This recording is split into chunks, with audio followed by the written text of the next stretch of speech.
Hi, my name is Jennifer, and today I'm going to show you guys how to put together a freshwater fish tank. This is my audience.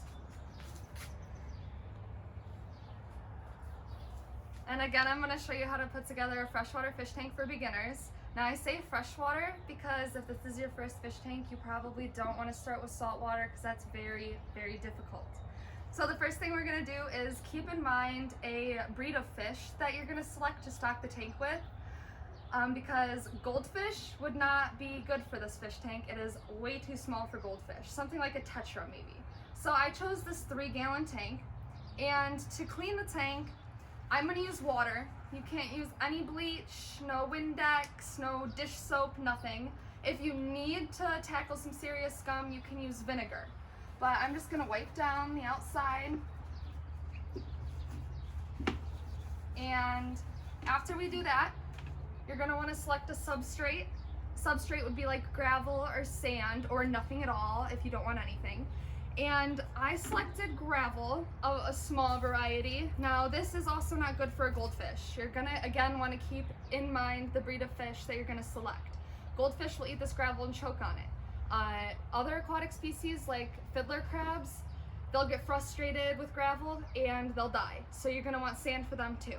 So in order to prepare your substrate for the tank, you're going to want to agitate the gravel and you're going to want to rinse it out.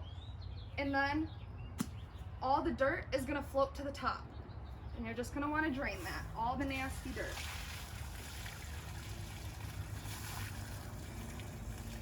And then once your gravel is clean, you add it to the tank.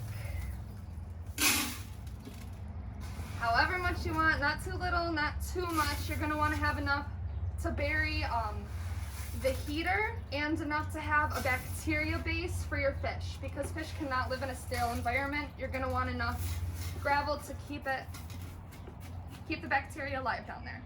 After you add your substrate, you're going to want to think about your water. Now I have a water conditioner. It takes out the chlorine and the chloramide in the water, and the measurements are on the back. 10 milliliters treats 10 gallons. I have a 5-gallon bucket here, so I'm going to put 5 milliliters in. You can also let the water sit for 24 hours to dechlorinate, but that's based on the volume of water and the content of chlorine within the water. You don't want to mix it up. And then I'm going to add it right away since there's no fish in here.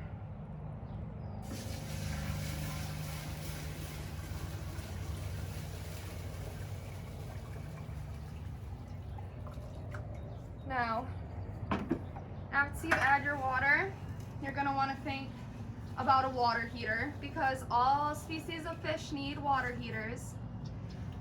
This is good for 10 to 30 gallons. It'll keep it at a solid 78 degrees. You're going to want to do your research on water heaters because some of them don't have temperature settings. This one is 7.5 watts. It's going to be good for up to 3 gallons, which is this. So I'm just going to bury her in here.